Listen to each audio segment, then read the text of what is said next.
Hello नमस्कार, महाराजा kitchen रेसिपीमध्ये आपलं स्वागत आहे। तर आज दिवाळीनिमित्त मी चंपाकळी बनवणार आहे। चला आता सुरुवात करूया। एक बोल मैदा घ्यायचा आहे।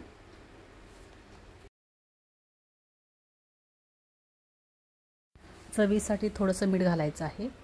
तर यानंतर यामध्ये तूप घालायचं आहे। गरम करून घातलं तरीही चालेल, नाही केलं तरीही चालेल।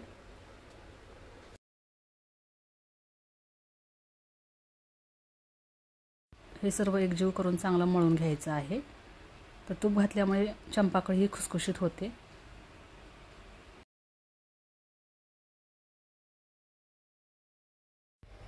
थोडं थोडं पाणी घालून हे आपण मळून घ्यायचं आहे।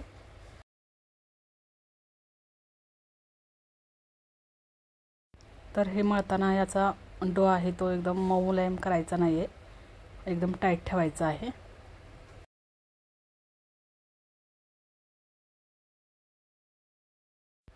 हे पहा, असं दाटसर ठेवायचं आहे।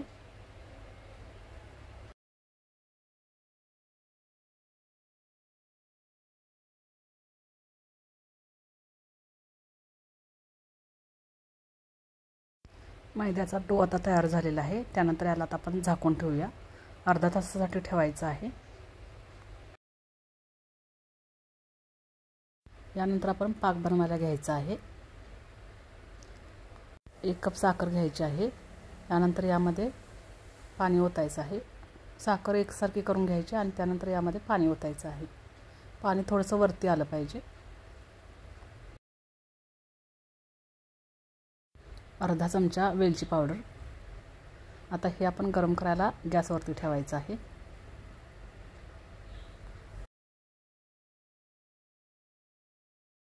पाक बनवताना आपण एकतारी पाक बनवायचा आहे।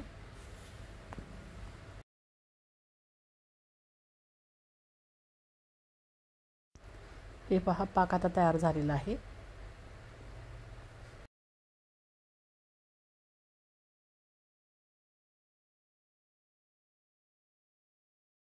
पाक झाल्यानंतर त्याला आपण थंड करायला ठेवायचं आहे। त्यानंतर आपण आता चंपाकळी बनवायला घेऊया।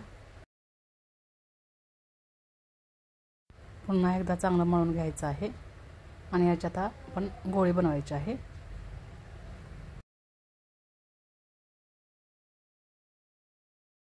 लांबच्या लांब अशी लातिंबी बनवून घ्यायची आहे। त्यानंतर याला आपण सुरीने कट करायचं आहे। हे पहा, असं सुरीने कट करायचं आहे, म्हणजे आपल्याला त्याचे गोळे बनवता येतात।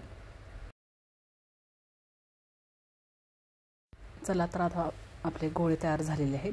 तर यानंतर याला आपण लाटून घ्यायचं आहे।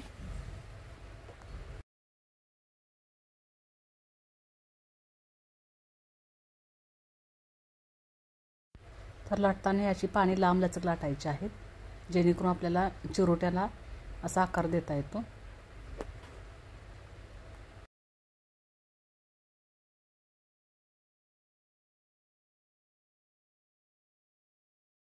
असं लांबच्या लांब पान लाटायचं आहे।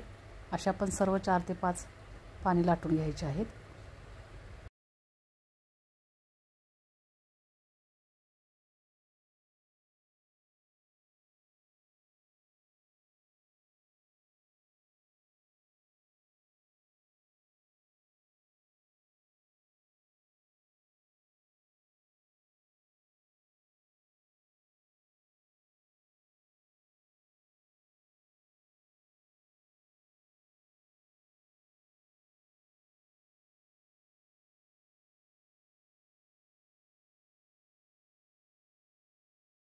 आपली पाने आता लाटून झालेली आहेत। त्यानंतर याला आता आपण चिरण्याने काय करायचं आहे, मध्य सेंटरला कट द्यायचा आहे।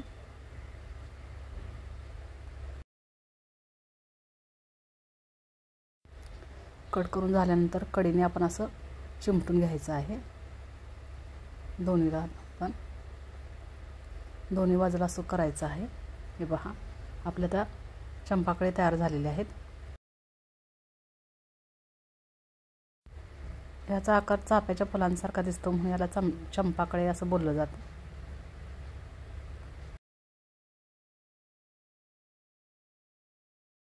अशा सर्व आपण चंपाकळ्या बनवून घ्यायच्या आहेत।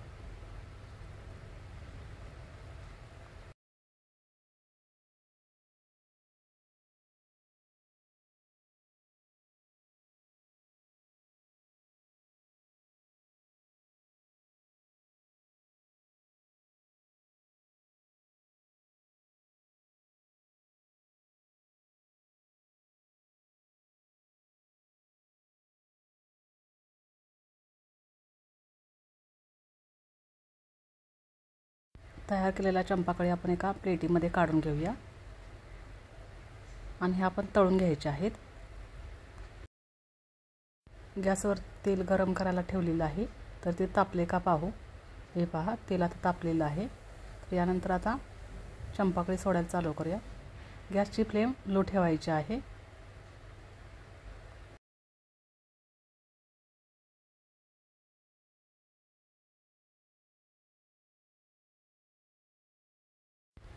तळत असताना ह्या ब्राऊन कलर होईपर्यंत तळायचे आहेत।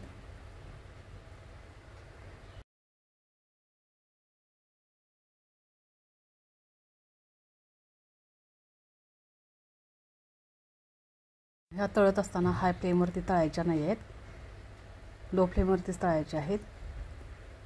हाय फ्लेमवरती तळल्याने त्या आतून वरून करपूस दिसतात, पण त्या आतून अशा कच्च्या होतात, म्हणून आपण लो फ्लेमवरती तळायच्या आहेत। अशा आपण सर्व चंपाकळी तळून घ्यायचे आहेत।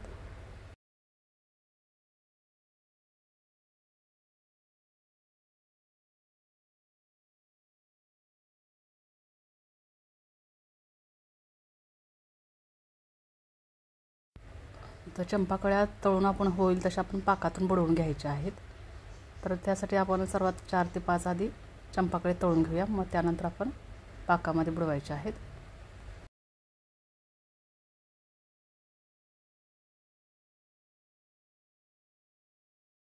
हे पहा, चंपाकळी आता आपण तळून झालेले आहेत। त्यानंतर याला आपण पाकामध्ये घालायचं आहे।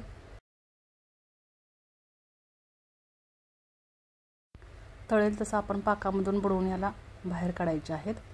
जास्त उशीर यामध्ये ठेवायचं नाही आहे, नाहीतर त्या मऊ पडायची शक्यता असते।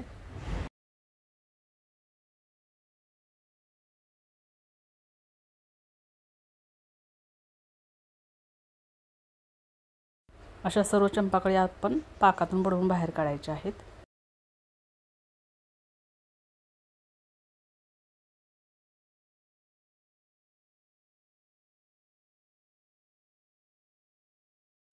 यानंतर ह्या चंपाकळ्या आपण हवाबंद डब्यामध्ये किंवा कॅरी बॅगमध्ये आपण भरून ठेवायच्या आहेत, म्हणजे त्या जास्त दिवस कुरकुरीत राहतात। त्याला हवा लागली तर ह्या मऊ पडायची शक्यता असते।